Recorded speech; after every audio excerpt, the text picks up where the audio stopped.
Aloha y'all, Daniel Aaron here, your guide to vibrant living. I get this question a lot, and it is an important one and a controversial one. You may not like what I have to say. Sorry, I'm going to say it the way I see it. And the question is, in our month around gurus especially, can plant medicine be your guru? Your savior, your therapist? Is plant medicine, and by that, most people mean ayahuasca. There are other plant medicines though, whether it's wachuma or iboga or psilocybin. There are many of them, right?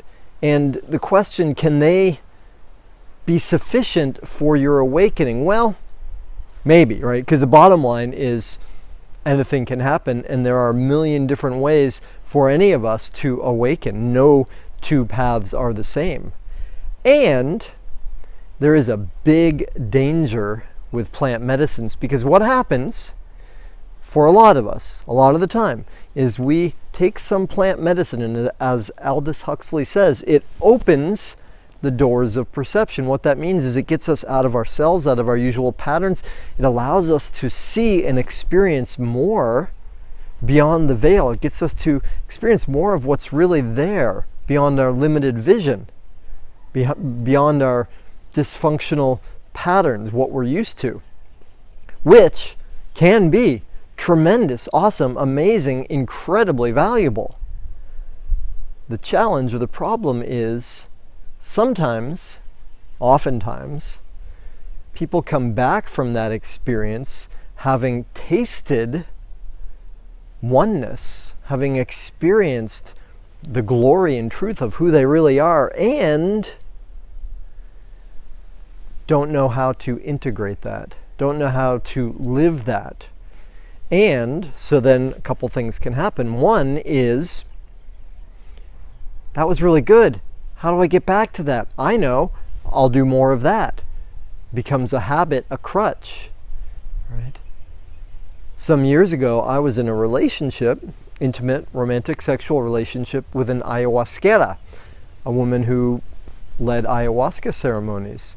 At the time, I was not into it. I was following one of my teacher's advice, which was, hey, where you want to go, the level of freedom, awakening, connection with the divine that you want, nothing outside yourself, no exogenous substance can get you there. You need to find it from within, which was really valid and important for me at that time.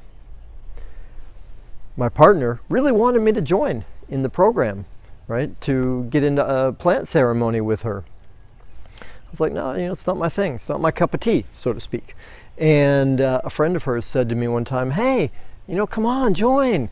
I wish you could see her in that space. She's so exalted, awake. And I thought, well, how come she's not like that outside of there? And, not to be insulting, at times she was, of course. But what happens is, or what can happen often, is we get in these exalted states, and then we come back, and here's how Ram Dass put it, back when he was Richard Alpert, before he went to India. Right, this was back in the late 60s, early 70s, when LSD experimentation was kind of reaching its first pinnacle at that point. And they would do these medical experimentations, scientifically based. He was a professor at Harvard. I tell that story more in another place. But he put it this way. He's like, we would scientifically administer this LSD and experience the mysteries of the universe, know who we were. And then a couple days later, I was back to being the same old asshole I was before. So that's the thing that can happen. Wow, great insight. Then back to our old dysfunctional patterns. And even worse sometimes, the person thinks, I'm enlightened now. Because I had this taste, they saw that. But they have not yet integrated it, not done the work, not applied it. The Presence Process, a great book and process. Michael Brown, I believe is his name. I've done the process 3 times. I think it's a 12-week program. Phenomenal. And he articulates it really beautiful in there, right? It can be great to have an awakening in In my book, The Art of Spiritual Leadership, 40 Laws to Transform Your Life in the World, I've got a whole chapter on the crack. That's the name of it. And I tell Ram Dass's story. I tell my own story.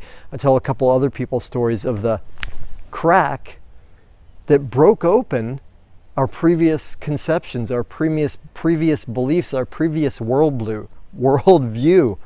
And we all need that.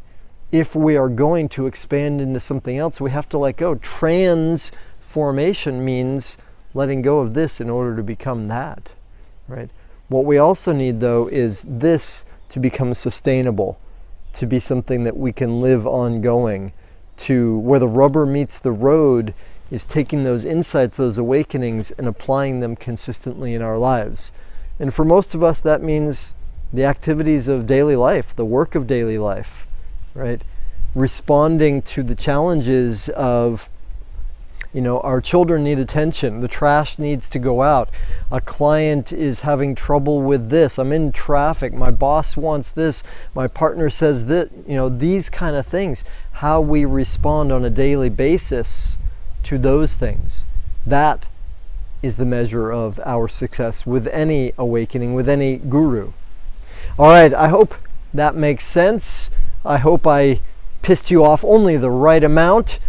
And I would love to hear you. If you think I'm full of shit, if you think that there's another way of looking at this that's better, please put your comments down below. If this is interesting, useful, please share this, like it, pass it on, subscribe, so we can create a world with more vibrancy. These are juicy topics, and I appreciate you, your dedication to vibrant living. Thanks for tuning in. Aloha.